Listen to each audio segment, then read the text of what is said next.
Geliefdes, hartelijk goeiemorgen.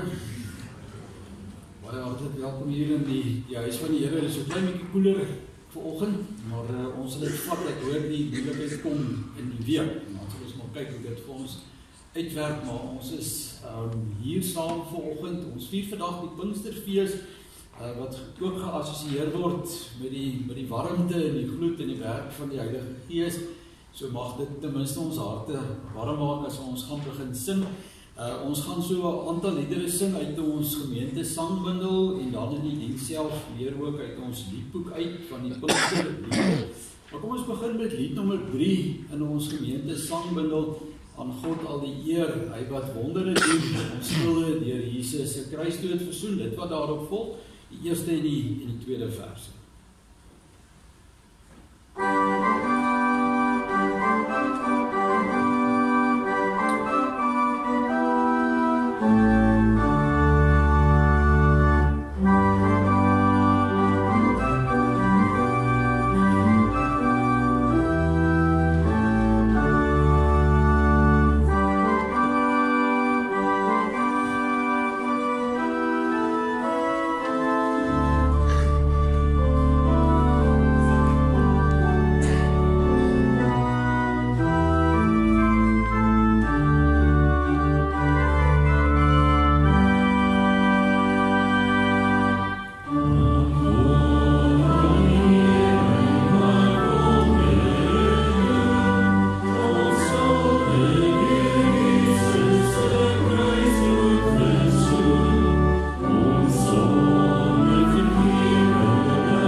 Sy Heilige Gees, maar ons geliefdes moet ook voortdurend na die Here verlang en sy Gees soek, en dit is waaroor Psalm 22 gaan.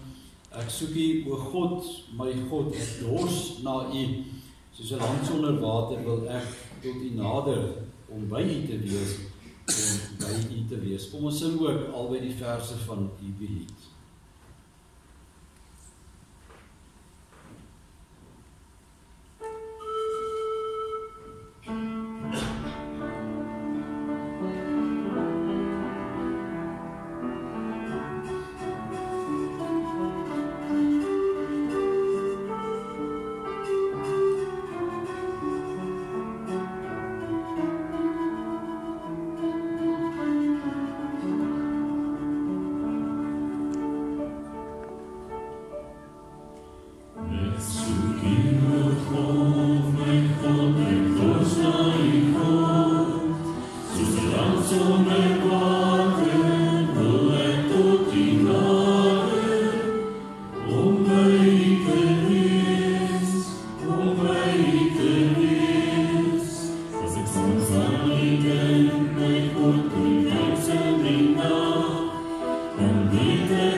hier by my op die kansel waar na kan kyk, nie kind, weet jy wat het gebeur? Is dat net, het hy net gegroet? O, hy gaan weer terugkom. Hoe het jy gegroet? Nee, asseblief nie, bly daar. Ons gaan in elk geval aangaan met sing, dalk die voorstander sing so mooi en ek kan nou net sê julle met my lippe probeer lees en ek kan ook nie eintlik praat so nie. Dis gevaarlik as jy met jou vingers praat en jy maak 'n spelfout. So ons gaan net aangaan na die volgende lied. Dis ook 'n vlamlied, Gees van die waarheid. Die woon hier by Assy, nie mooi man, hy's weer terug. Nou kan ons weer volg, Gees van die waarheid, die woon hier by, maak my gehoorsaam, getrou aan die woord. Ek het die liedere gekies voor ek die preek gemaak het, maar ek het goed gekies, want hierdie thema's kom eintlik ook als voor in die prediking. Vanoggend, die verlange na die Here, die gehoorsaamheid aan die Here. So kom ons sing ook albei die verse van hierdie baie mooi lied.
Die Pinksterfees, geliefdes, herinner ons ook weer aan die groot herlewings, eintlik die eerste vlam tot lewe wil ek sê, wat die Christelike kerk tot stand gebring het, soos wat ons dit ken op aarde. Dit vier ons vandag, die Pinksterfees, maar daar was ook in tussentyd baie groot herlewings reg oor die wêreld in die laaste amper 2000 jaar van die kerk se bestaan. En hierdie volgende lied wat ons gaan sing, is eintlik maar so 'n gebed om herlewing, en dan sing ons hier baie akkuraat herlewing deur die Gees van die Here, want daar's niks anders wat vir ons die ware lewe kan bring nie. So ek dink as ons hierdie lied sing, kom ons dink ook aan die omgewing waar ons bly, ons dink aan ons lewens, ons dink aan die wêreld in hierdie tyd wat die Here ons gekies het om hier op aarde te wees, en dan bid ons hierdie lied baie opreg, hierdie gebed tot die Here.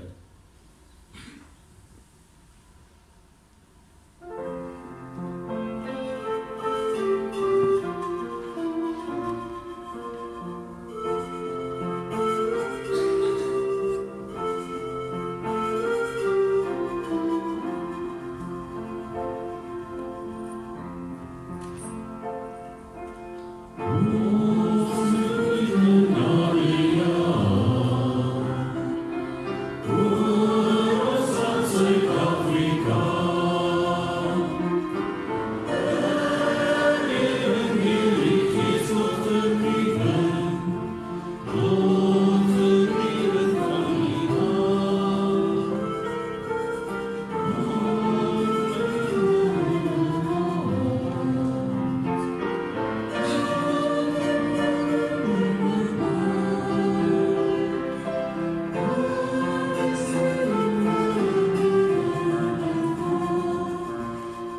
kwarte. Maar ons gaan nou dalk Hanlie gaan ons sluit met die meer bekende van die twee liedere met die makliker woorde. Ek dink ons kan sluit met lied 404. Hy het net die een versie, kom oor Skepper Gees, lewend maak in gees, kom in al die volheid, kom in al die krag. En ek dink dis 'n baie mooi bekende lied. En ek dink kom ons word met hom stil vanoggend.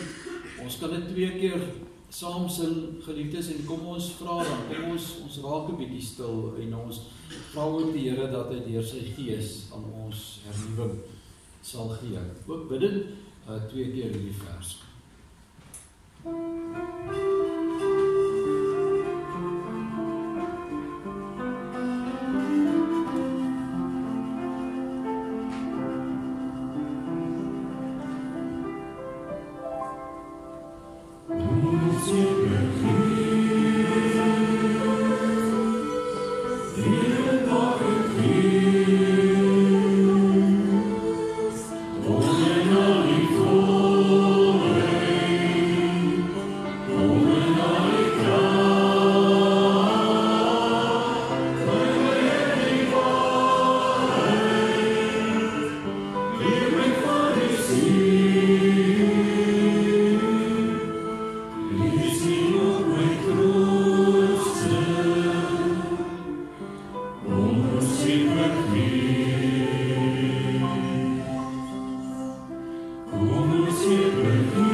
Voordat ons verder gaan, maar as u ook later by ons aangesluit het, baie hartlik welkom vanoggend hier in die huis van die Here. Baie besonderse dag vir ons vandag met die Pinksterfees en dan ook die viering van die nagmaal wat daarmee saamloop. En ook as u by ons 'n besoeker is vanoggend, baie welkom om saam met ons asseblief aan te sit aan die tafel van die Here. Ek wil so in lig van die baie geseënde week wat ons beleef het met ons Pinksterreeks dadelik begin om vir Dominee Liesbeth ook baie hartlik te bedank vir die reeks. Ek self het dit werklik baie geniet en dankie vir almal wat ook hier was. Dit is 'n besonderse geleentheid wat die Here steeds vir sy kerk gee om te verdiep, om stil te word. En baie dankie ook vir al die voorbereiding vir die van u wat ons nou nie so goed ken nie. Ek bly saam met die dominee in een huis, so ek weet, al die harde werk en ure wat ook ingegaan het met die voorbereiding daarvan, so ook ons opregte dank as gemeente. Ons offers by die Here vanoggend, geliefdes, gaan vir die kankerkliniek. Jy weet, dit is 'n baie belangrike organisasie wat groot werk oor baie jare doen in ons gemeenskap, en dit is waarvoor die dankoffers by die Here gaan. Daar is sonstraaltjies op die oomblik by die skool, die belydensklas, dink ek wat vanoggend daar die leiding, en dan het ons kategese na die klasse, en dan het ons ook 'n ander hoogtepunt, en dit is die gemeente T. Let op, dit is T, as die soppies vanoggend nie, T. T en verversings. So, en ook, ja, die sop was heerlik, maar vanoggend so 'n bietjie afwisseling op die tema. Baie dankie aan die Irisse en die Dalias wat vir ons voorberei, en die kinders weet, julle werk is om na sonnaarskool te kom en te doen wat die groot mense nie kon regkry nie. So asseblief kom maak 'n draai. Dan, geliefdes, wil ek dalk so enkele ander sake net uitlig. Ons Vadersdag ete volgende Sondag, die 15de Junie, is in die vorm van 'n wegneem ete. jy kan asseblief daar bestel. Ons Junie en Julie maand in die gemeente by ons gewoonlik toe. In die ou dae het ons gepraat van die koue voete, warm harte projek. En hierdie jaar gaan ons dan Kits Habermout en Kits Sop insamel. Ek sien Elisabeth het mooi sulke prentjies daar vir ons opgesit op die blaadjie. So kom ons neem ook hieraan deel. Dit is ook 'n belangrike projek vir ons as gemeente om in die gemeenskap op die manier ook betrokke te wees. Dan geliefdes, wil ek so 'n paar oomblikke stil staan hier by ons gebedsversoeke. En dit was vir baie van ons gemeentelede baie moeilike week gewees. Jy sien, ons het 'n lang lys van geliefdes op ons lysie wat werklik sukkel ook met hulle gesondheid, wat groot uitdagings beleef, en ons dink aan elkeen van hulle.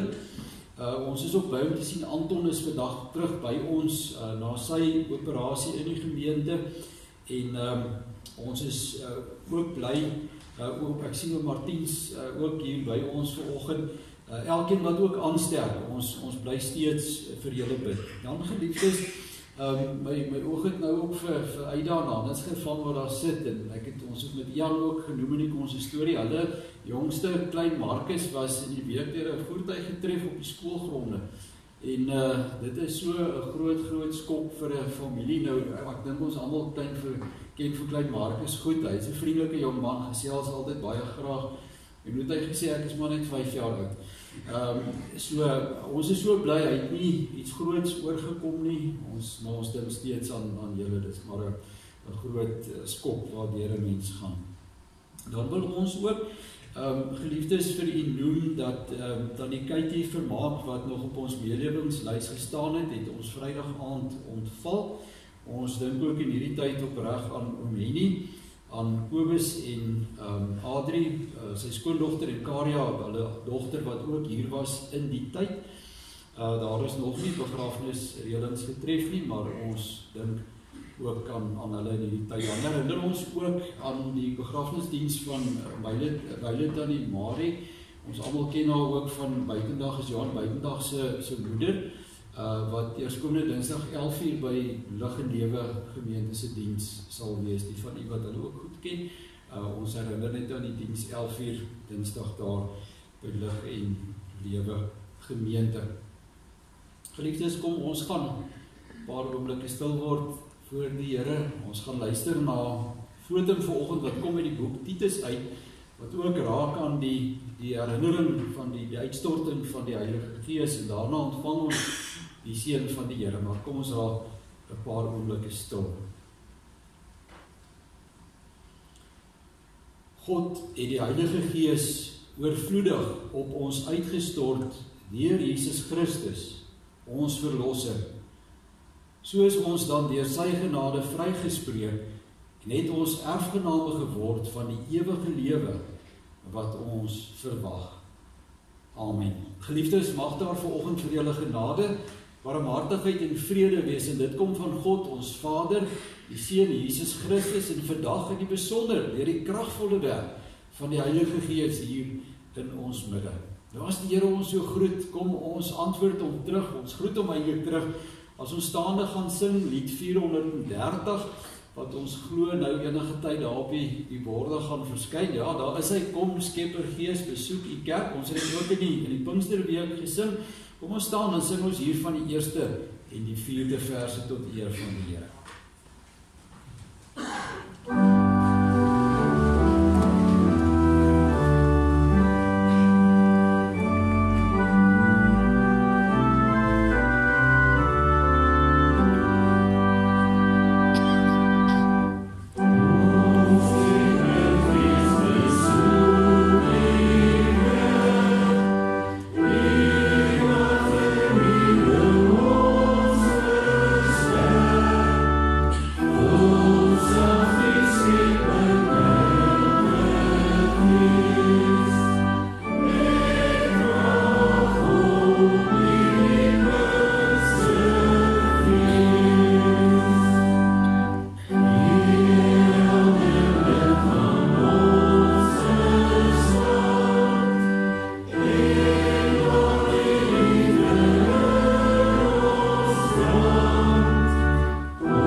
Ons gaan onsself voor die Here verootmoedig vanoggend, geliefdes, met so 'n paar oomblikke waar ons net gaan luister ook na die woord van die Here, en ek wil graag vir ons 'n gedeelte lees wat aansluit by die Pinksterfees, en ek dink in lig waarvan 'n mens jouself ook kan verootmoedig met die gedagte van die Heilige Gees, ook in jou agterkop, eintlik wil ek sê in jou hart.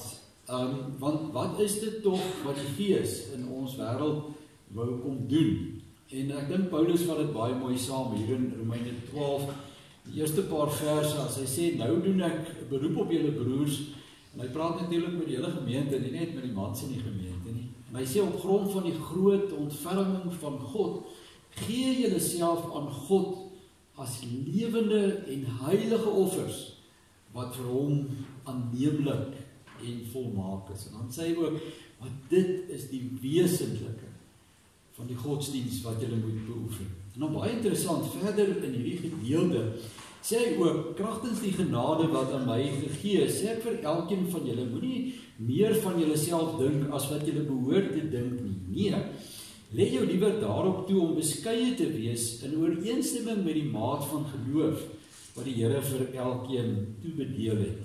En dan praat hy oor die kerk, as hy sê, ons het baie lede in een liggaam, en die lede het nie almal dieselfde funksie. Net so is ons, al is ons baie in Christus, een liggaam, en almal afsonderlik lede van mekaar. En dan sê hy weer, ons het genadegawes wat van mekaar verskil, volgens die genade wat die Here vir ons gegee het. As dit die gawes om die boodskap van die Here te verkondig, laat ons dit gebruik in ooreenstemming met die geloof wat ons bely. As dit is om te dien, laat ons dien. As dit is om onderrig te gee, laat ons onderrig gee. En as dit is om mense te bemoedig, laat ons hulle bemoedig. As ons gee, laat dit sonder bybedoelings wees. En as ons leiding gee, dan met toewyding. As ons ander help, dan met blymoedigheid. En hierdie was vir my eintlik so gepaste verse, sulke gepaste verse vir die Pinksterfees vanoggend. Want Paulus wil eintlik vir ons kom sê, maar die hart van alles, die hart van die lewe wat God vir ons kom gee deur sy Gees, gaan juis oor hierdie volle toewyding, om werklik 'n lewende offer te wees. Die offers was elke dag gebring by die tempel, maar nou maak Paulus dit persoonlik as hy sê, maar julle moet die offers wees. Ons moet die lewende offers wees. Maar hy praat ook baie kragtig oor die kerk van die Here Jesus. En hy sê, maar hierdie Gees wat met Pinkster gekom het, dit is die Gees wat ons dryf, want elkeen van ons, wat hier is vanoggend, groot, oud, klein, jong, ons het 'n gawe. Paulus noem maar hier 'n paar voorbeelde, maar ons het iets waarmee ons mekaar kan dien. En dit maak van ons die kerk van die Here Jesus. En ons gaan as 'n verootmoedigingslied sing, as ons nadink oor hierdie woorde, terwyl ons so sit.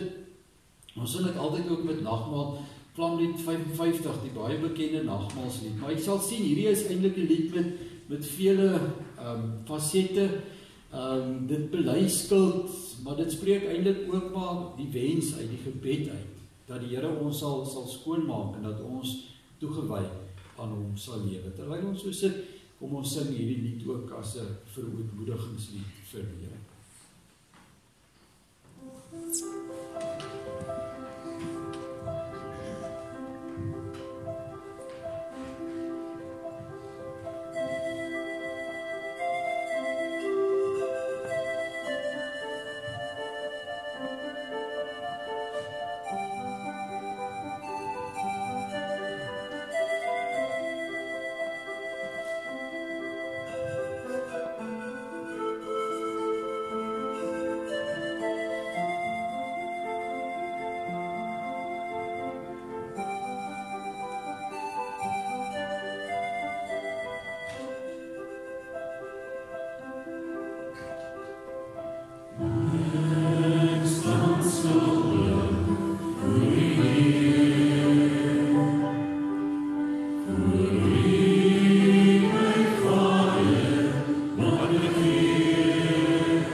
Onse dierbare Here, baie dankie dat ons vanoggend aan U woord kan kom vashou, U woord wat vir ons lei en U woord wat vir ons leer. U woord, Here, wat werklik 'n lig op ons pad wil wees en vir ons wil leer hoe om wys te lewe.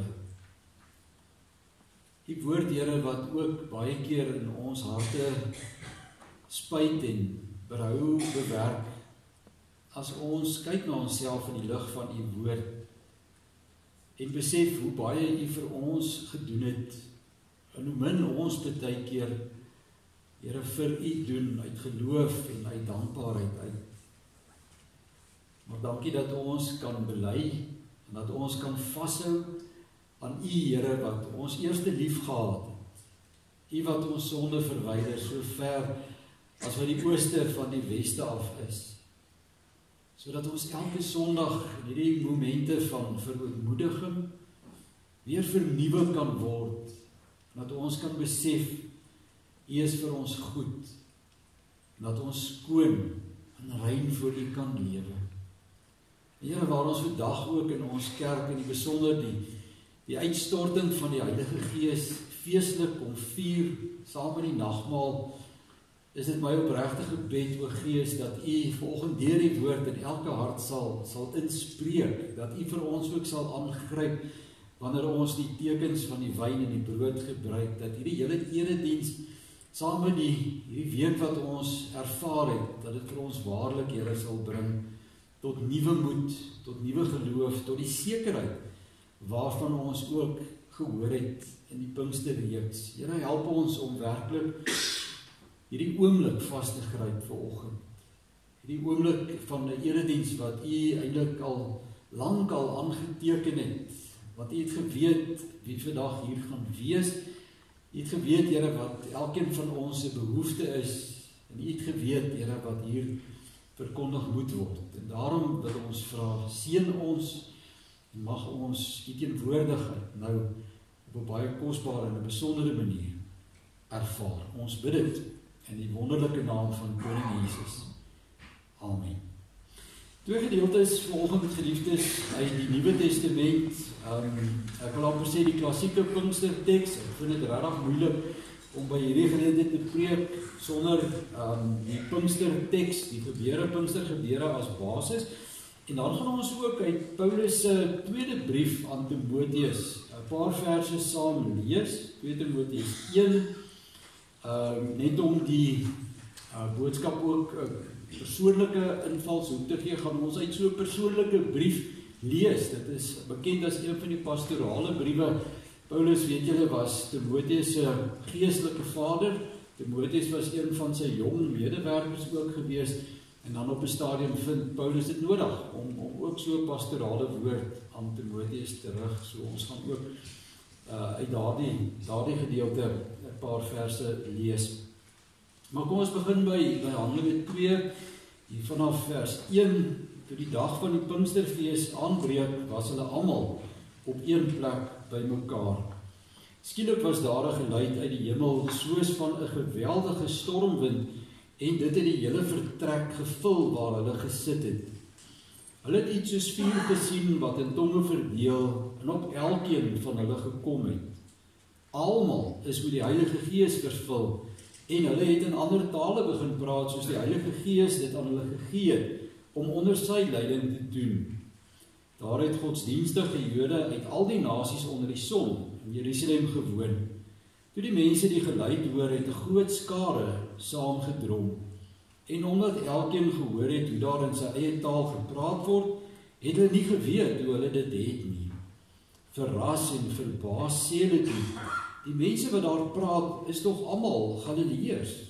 Hoe hoor elkeen van ons dan sy eie moedertaal? Perse, Medeërs en Elamite, sowel as die inwoners van Mesopotamië, Judea, Kappadosie, Pontus en die provinsie Asië, Frigië en Pamfilië, Egipte en die dele van Libië om Sirene, mense uit Rome, Jode sowel as heidene wat die Joodse geloof aangeneem het, Kretensers en Arabiere, Ons hoor hulle in ons eie tale praat oor die groot dinge wat God gedoen het. Hulle was almal verbaas en uit die veld geslaan. Party het vir mekaar gevra, wat kan dit tog beteken? Maar party het gespot en gesê, hulle is dronk. Nou, ons gaan net tot sover lees uit daardie gedeelte. Dan blaai ons om na 2 Timoteus hoofstuk 1. En dit wat ek nou nog gesê het, hoor jy ook hier in die openingsvers van Paulus, 'n apostel van Christus Jesus, deur die wil van God gestuur om die belofte te verkondig van die lewe in Christus Jesus. En dan sê Paulus vir Timoteus, aan Timoteus, my geliefde seun, hy noem hom sy geliefde seun, genade, barmhartigheid en vrede van God die Vader en Christus Jesus, ons Here. Ek dank God, wat ek net soos my voorouers met 'n skoon gewete dien, wanneer ek onophoudelik dag en nag in my gebede aan jou dink. Ek onthou jou afskeidstrane en wil jou baie graag weer sien. Dit sal vir my 'n groot vreugde wees. Ek dink ook aan jou opregte geloof, dieselfde geloof wat al in jou ouma Louise en in jou ma Eunice was, en wat ek daarvan oortuig is, ook in jou is. En dan vers 6, om hierdie rede herinner ek jou daaraan, dat jy die genadegawe wat God jou gegee het, toe jy die hande opgelê het, soos 'n vuur weer moet aanblaas. Die Gees wat God ons gegee het, maak ons immers nie lafhartig nie, maar dit vul ons met krag en liefde en selfbeheersing. Ons gaan net lees tot sover uit hierdie gedeelte. In vers 6 het ek nou probeer uitlig, om hierdie rede herinner ek jou daaraan, dat jy die genadegawe wat God jou gegee het, tot jy die hande opgelê het, weer soos 'n vuur moet aanblaas.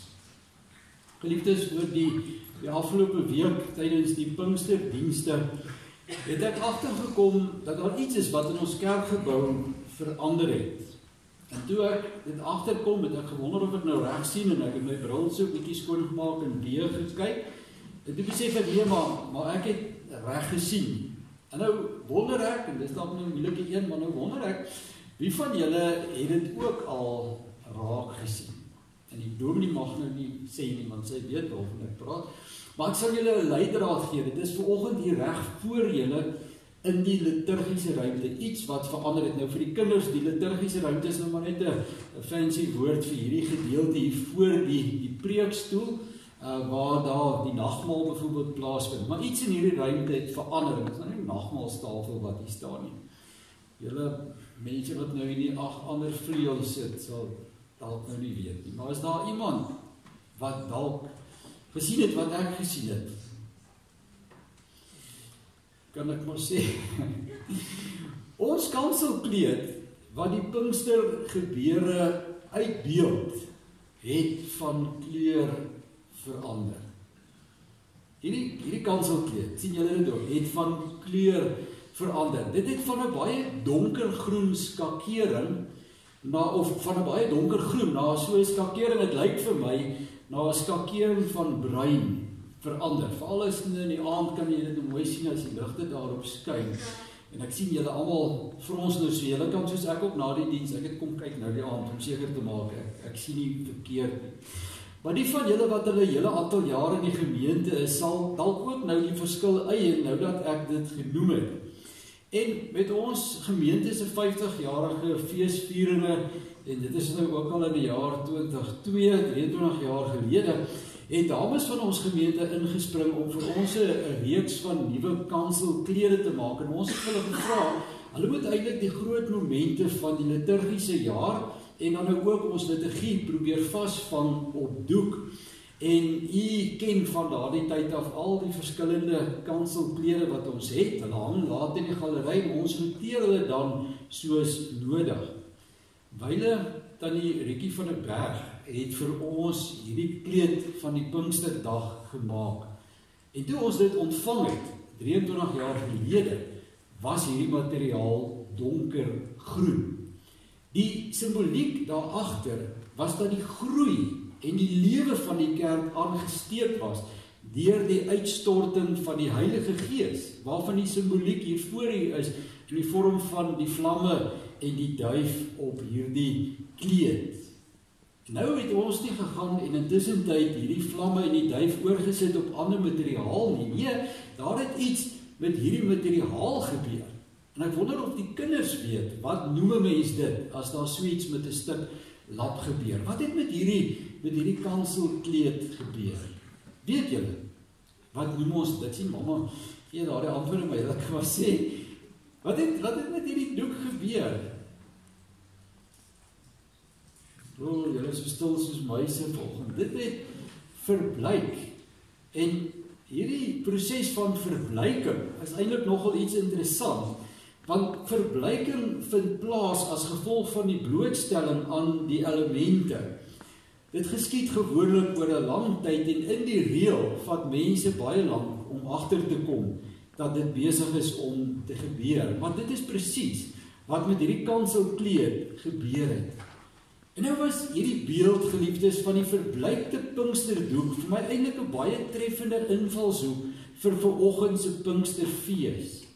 Aangesien hierdie dag, die Pinksterfees, ons in die gees terugroep na daardie dag, 50 dae na Jesus se opstanding en 10 dae na sy hemelvaart, waar die Heilige Gees sigbaar in die wêreld uitgestort is.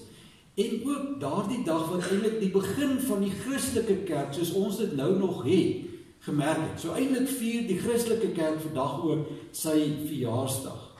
Nou Handelinge 2 vertel van ons van daardie dag, toe die disippels in die bofortrek daar in Jerusalem by mekaar was, waar hulle in gebed volhard het, soos die Here hulle voor sy hemelvaart beveel het.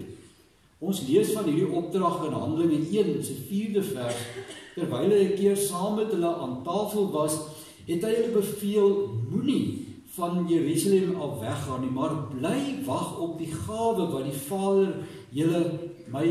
Vader julle beloof het, soos julle van my gehoor het. En terwyl hulle so by mekaar was, het die gebeure van Handelinge 2 wat ons gelees het, afgespeel. Hulle het iets soos vuur gesien, wat in tonge verdeel, en op elkeen se hierdie gedeelte van hulle gekom het. Vers 4 sê, almal van hulle, niemand is oorgeslaan nie, is met die Heilige Gees vervul, en hulle het in ander tale begin praat, soos die Gees onder sy leiding hulle beveel het om te doen. En wat ons toegelees het, wil ek sê, geliefdes, was niks minder nie as opspraakwekkend. Ons lees in hierdie gedeelte dat daar op hierdie dag, terwyl die disippels so in ander tale gepreek het, ongeveer 3000 mense tot bekering gekom het, en dat hierdie mense, wat so die eerste gemeente gevorm het, hulle self heel hartig toegelê op die leer van die apostels. Maar as ek iets nou verder lees ook, sien jy hierdie wonderlike goed wat gebeur het met die Pinksterfees. Die apostels, en ek het weer gedink aan elkeen van daardie mense met verskillende uiteenlopende persoonlikhede, baie van hulle skugter mense, hardwerkende mense, maar almal van hulle het wonders en tekens gedoen, wat die mense van daardie tyd met diep ontzag vervul het. Nog iets wat ons hier sien is dat al die gelowiges het eensgesind onder mekaar alles gedeel wat hulle gehad het. Party het gegaan dat hulle grond en hulle besittings verkoop en hulle die geld gaan gee vir mense wat dit nodig gehad het.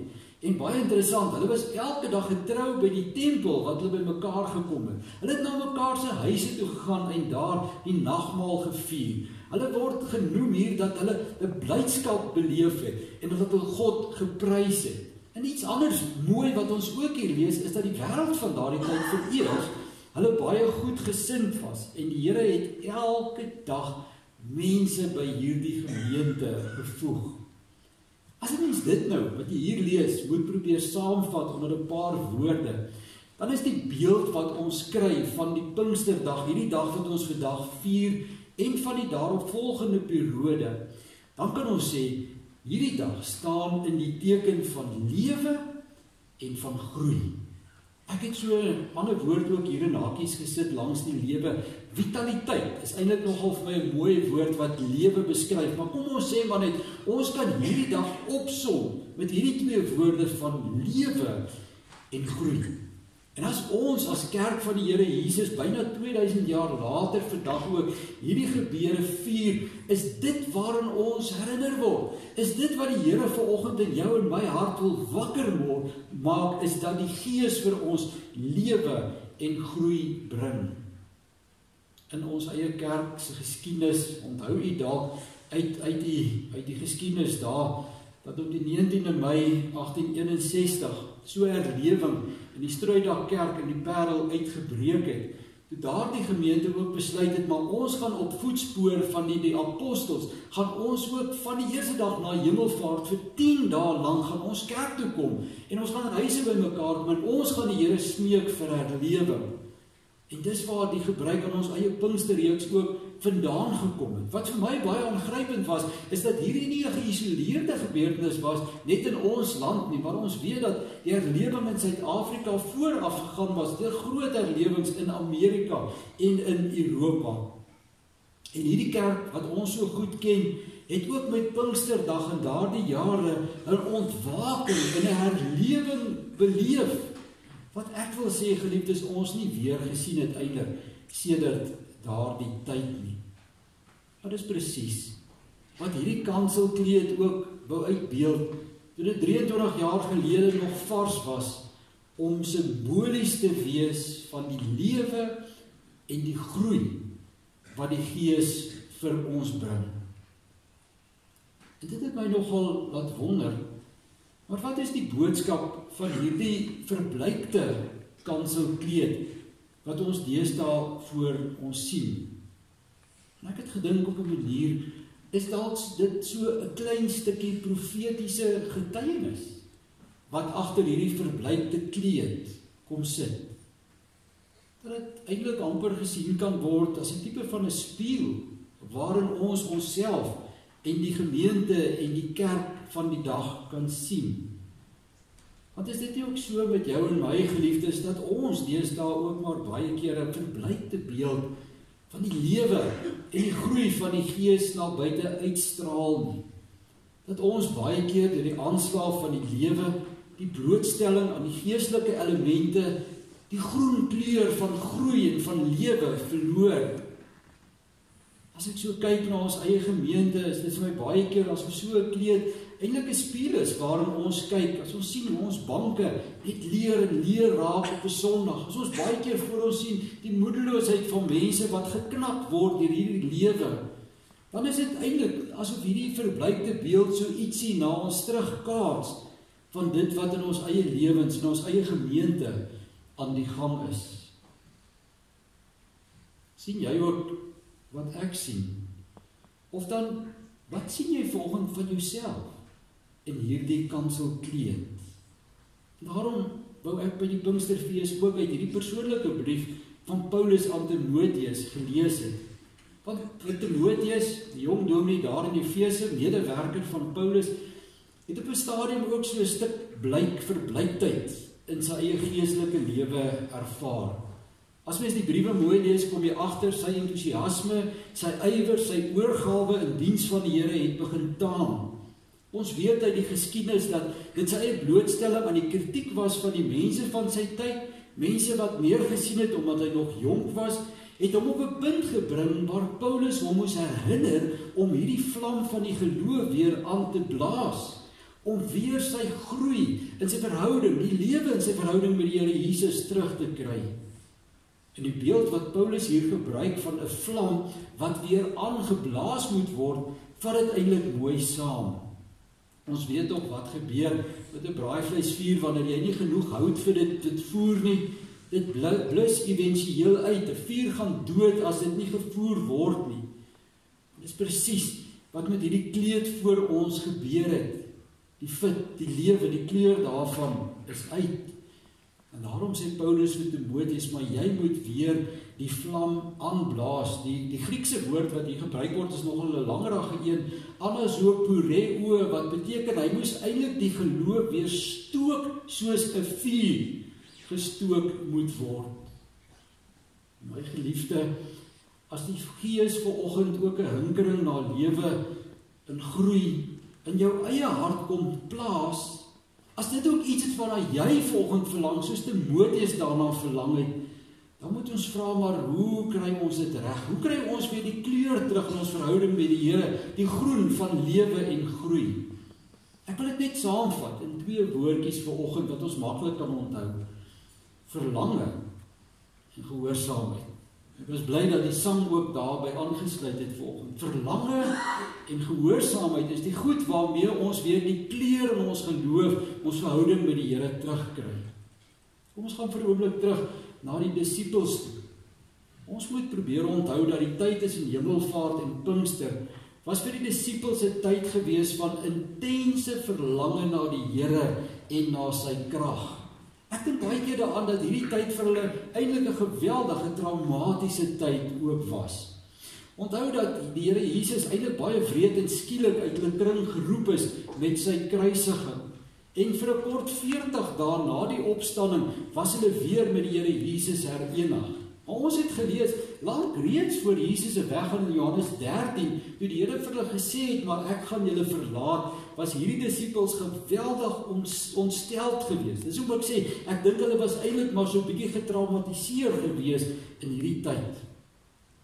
Maar, voordat hy opvaar na die hemel, maak hy aan hulle die belofte dat hulle gedoop sal word met sy Gees.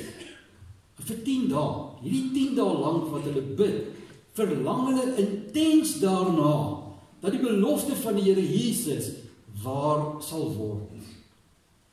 As ons kyk na die kerk van ons tyd, as ons kyk geliefdes na die kerk van die Here Jesus oor die laaste byna 2000 jaar, dan sal jy agterkom dat elke herlewing in die kerk, elke persoonlike herlewing wat mense beleef het, juis ook gebore was uit 'n verlange na die Here Jesus Christus, na die werk van die Gees in hulle lewens. En dis waar Timoteus moes begin om weer die vlam van geloof in sy eie lewe aan te blaas uit die verlange wat daar in sy hart na die Here was. As jy nou die briewe gaan lees, sal jy agterkom Timoteus was baie keer moedeloos. Selfs sy gesondheid het begin ly onder die druk van die bediening. In ons taal kan ons sê, hierdie man was besig om te verlang na iets beter, na 'n dieper belewende sekerheid aan die krag en die oorwinning van Jesus in sy lewe. Paulus was gelukkig daar om dit raak te sien en daarom sê hy vir hom, maar blaas die vuur weer aan. Op 'n manier dink ek dat elke mens so na die Here verlang.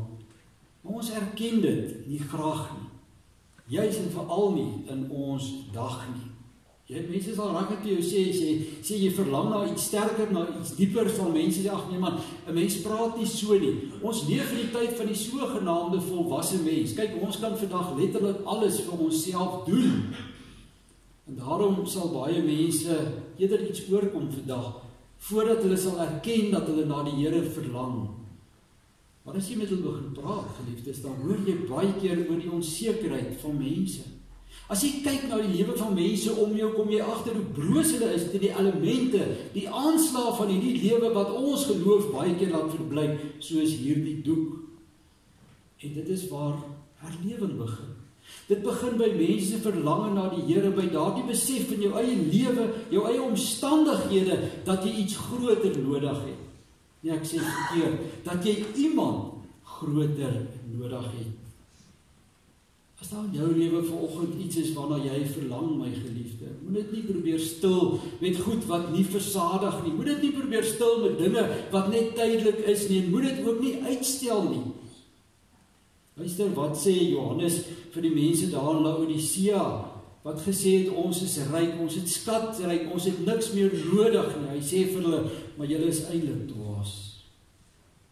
As jy vanoggend verlang na iets in jou lewe, geliefdes, erken dit is verlange na die Here, want dit is waar herlewing en die nuwe lewe begin. Dis hoe ons die vlam van geloof weer aanblaas. Maar gehoorsaamheid het ook baie hiermee te maak.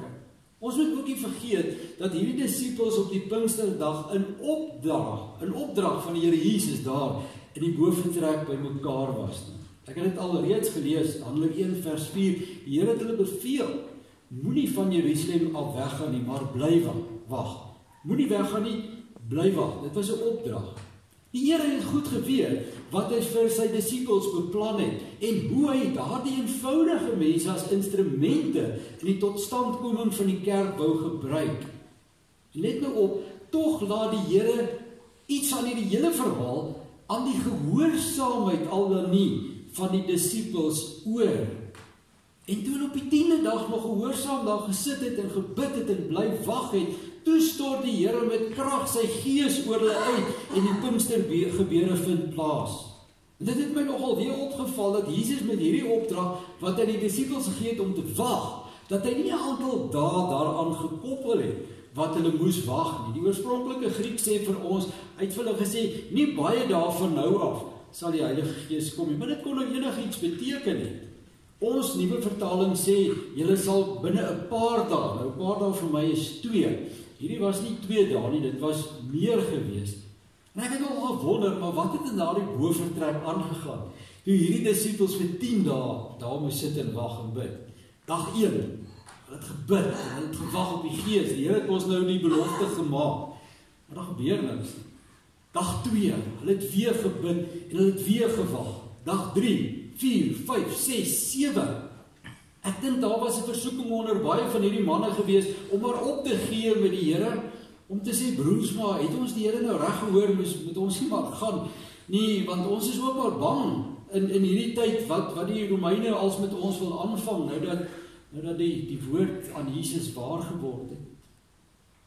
Maar hulle wag in gehoorsaamheid en toe hulle kom by die 10de dag, seën die Here Jesus hulle met sy Gees.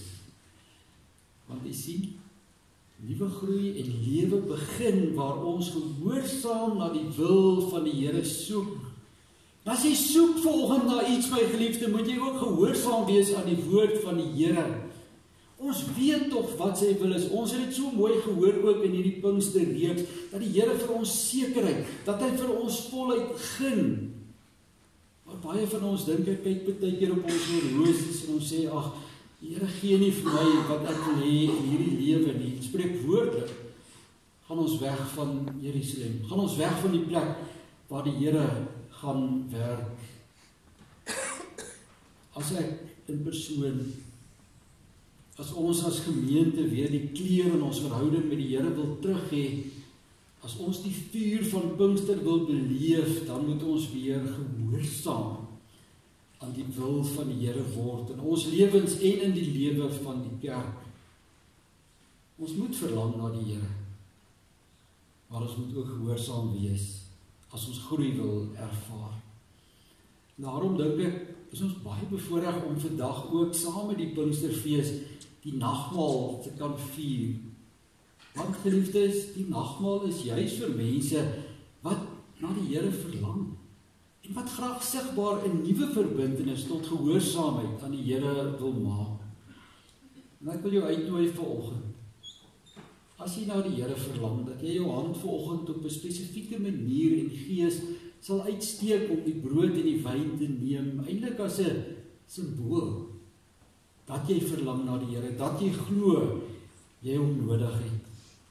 En as jy vanoggend saam met ons die tekens van wyn en brood gebruik dit dan vanoggend ook as symbool dat jy deelagtig word aan die liggaam van die Here, wat soos ons gehoor het vir elkeen van ons 'n gawe gegee het, en wil hê dat elkeen van ons in gehoorsaamheid moet leef. En die nagmaal kan ons vanoggend ook hierin help.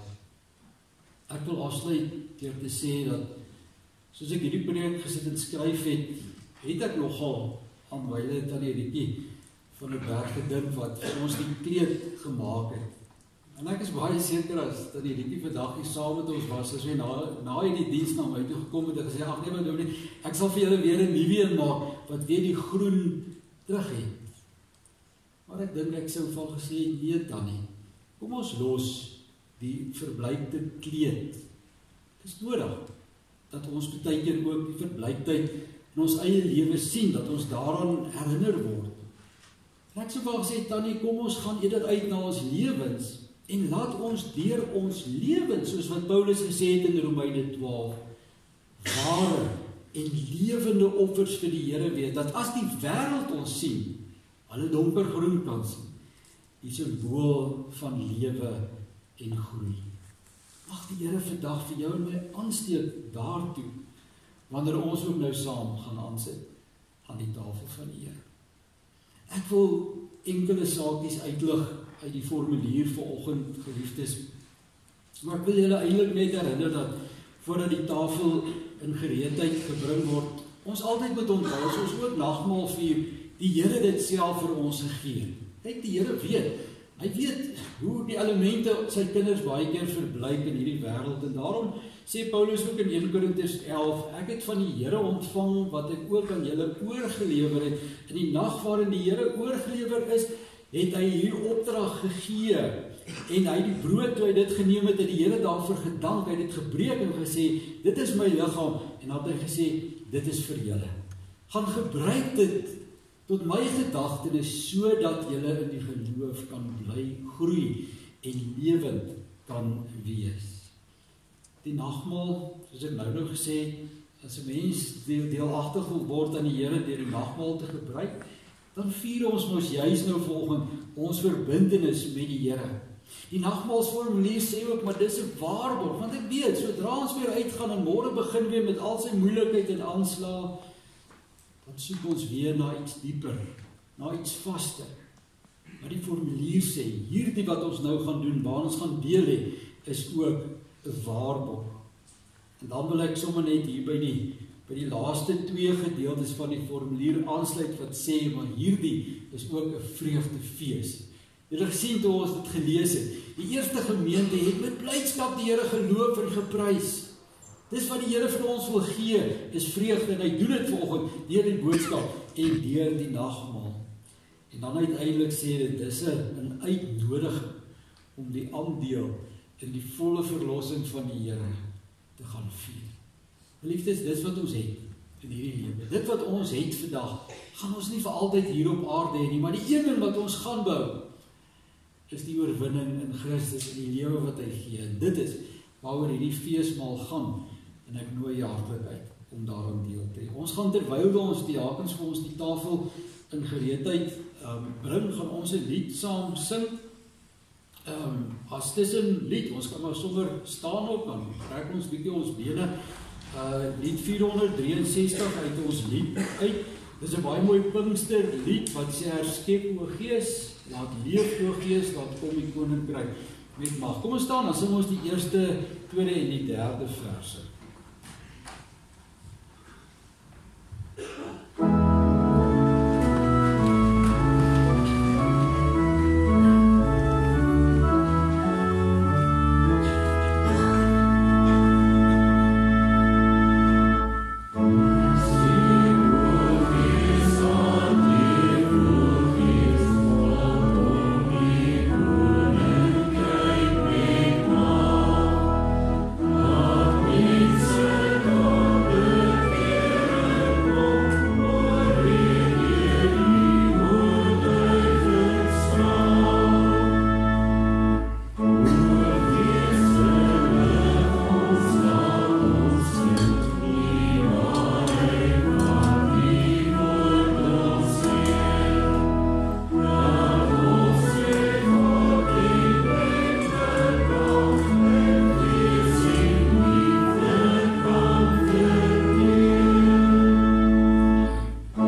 Geliefdes, ek herinner weer aan die uitnodiging wat jy aan die begin van die diens gehoor het, dat elke beleidende persoon baie welkom is om saam aan die tafel van die Here aan te sit.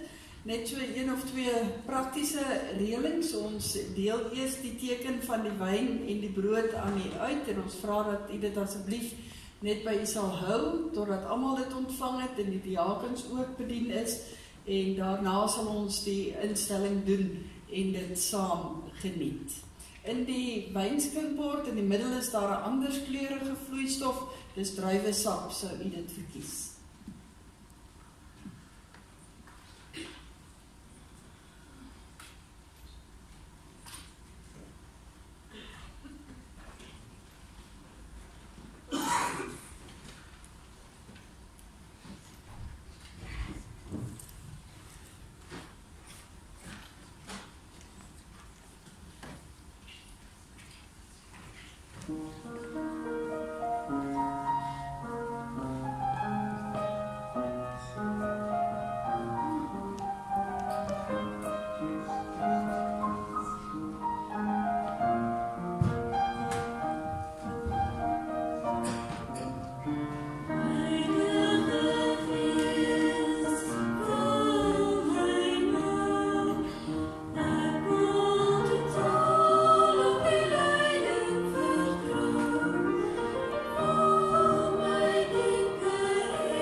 Terwyl die laaste diakens nader beweeg, kan ons so lank hoor of daar iemand per abuis dalk oorgeslaan is met een van die tekens, en dit nie met die teken van die wyn oorgeslaan is, wil jy asseblief vir ons 'n baie duidelike aanduiding gee? Met die teken van die brood.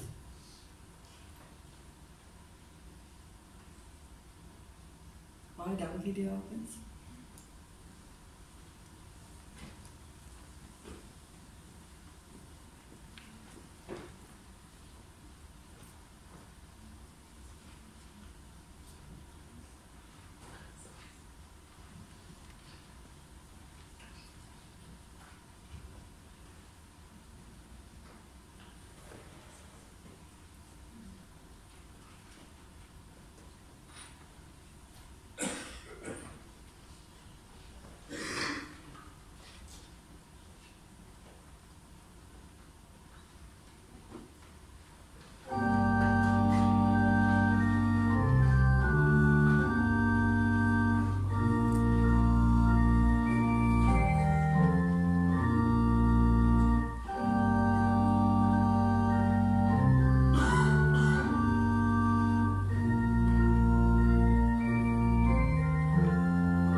Liefdes, voordat ons die tekens geniet, kom ons staan en dan bely ons saam ons geloof. Ek kan in die harte die woorde van die geloofsbelijdenis beaam, dan bly jy staan ook vir 'n gebed en daarna kan jy weer die plekke inneem.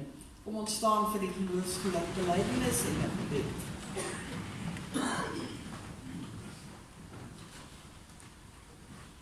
Ek glo in God die Vader, die Almagtige, die Skepper van die hemel en die aarde, en in Jesus Christus, sy eniggebore Seun, ons Here, wat ontvang is van die Heilige Gees, gebore is uit die Maagd Maria, wat gelei het onder Pontius Pilatus, gekruisig is, gesterf het en begrawe is, en ter helle neergedaal het, wat op die 3de dag weer opgestaan het uit die dode, wat opgevaar het na die hemel, en sit aan die regterhand van God, die Almagtige Vader, van waar hy sal kom om te oordeel, die wat nog lewe en die wat reeds gesterf het. Ek glo in die Heilige Gees, ek glo aan 'n heilige, algemene, Christelike kerk, die gemeenskap van die heiliges, die vergewing van sondes, die opstanding van die vlees en 'n ewige lewe. Ons Hemelse Vader, baie dankie dat ons in hierdie oomblikke kan sê, ek glo. Ek glo aan 'n drie-enige God en op hierdie dag veral in die werk van die Heilige Gees. Dankie Here dat U Gees hier by ons is in ons harte woon en wat ook hierdie tafel vir ons voorberei het, sodat ons ook daardeur gevoed en versterk kan word. Here, wil U gee, dat daar waar ons ook nou deur U aangeraak word, deur die teken van die brood en die wyn, en ons terugdink aan die werk van ons Here Jesus Christus, ons ook al die liefde van U as God die Vader ook mag raak sien.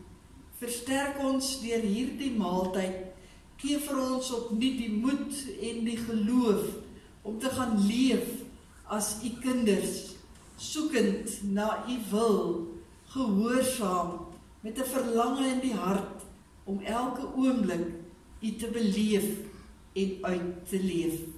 Dit bid ons in 'n diepe afhanklikheid en 'n opregte geloof. Amen.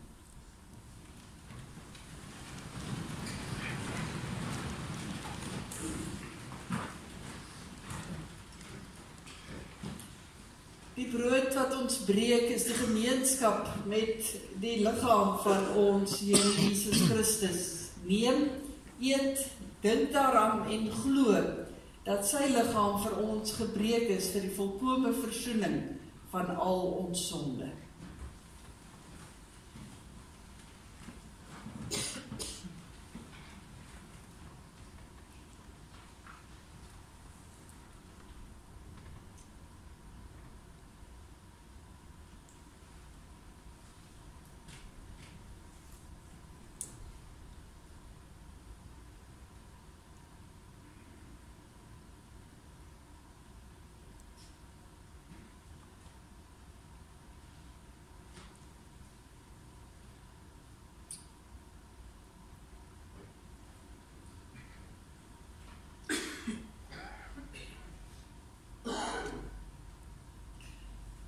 Die beker van danksegging is die gemeenskap met die bloed van ons Here Jesus Christus. Neem, drink, dink daaraan en glo dat sy bloed vir ons gevloei het vir die volkome versoening van al ons sonde.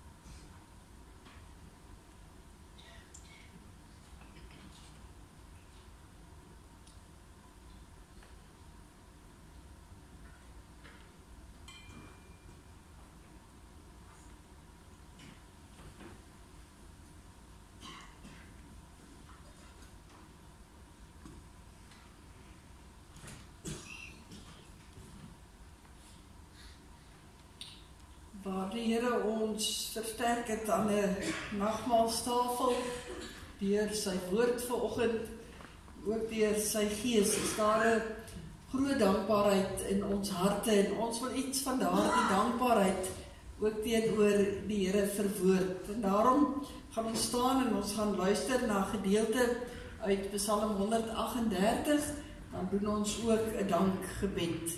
Kom ons staan.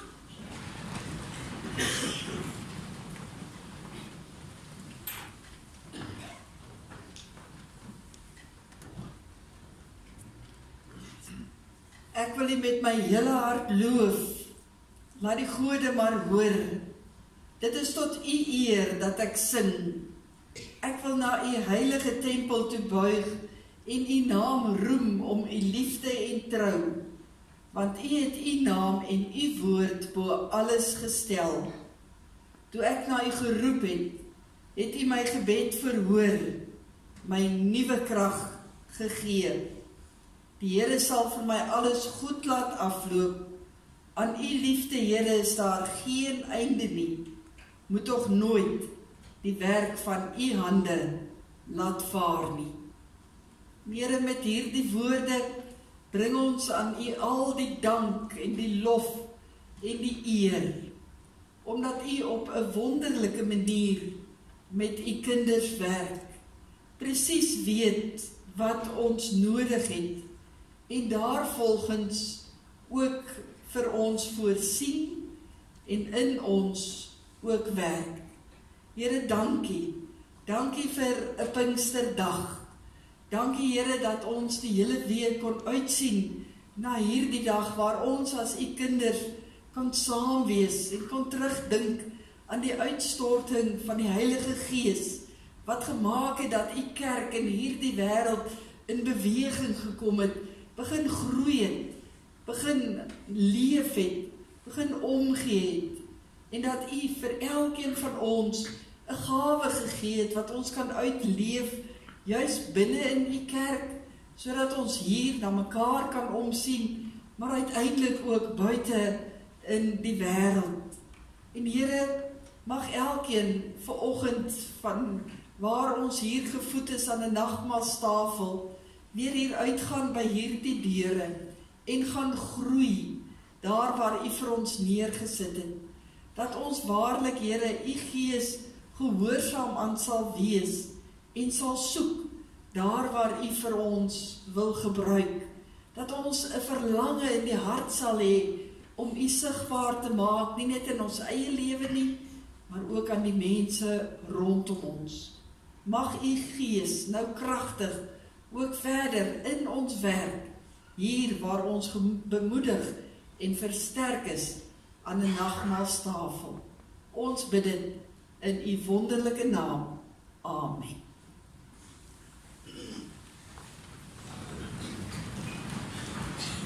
Daar is geleentheid om die Here te vereer met 'n offergawe.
Liefdes, ons gaan ons diens sluit deur saam te sing, lied 440, ook een van die Pinksterliedere, die Here salf ons met sy gees tot diens en heiligheid. Ons sing staande die eerste vers en ook die 4de vers, dan nooi ek weer uit na die oorkant by die saal, ons kinders eers na die sonnaskoolklasse, asseblief.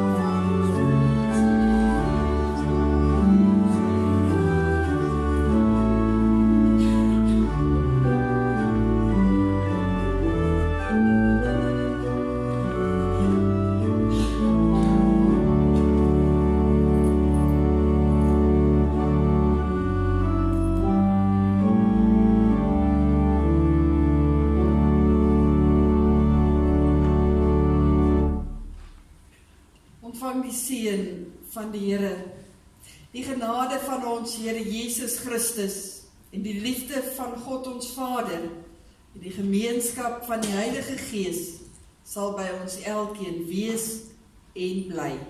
Amen.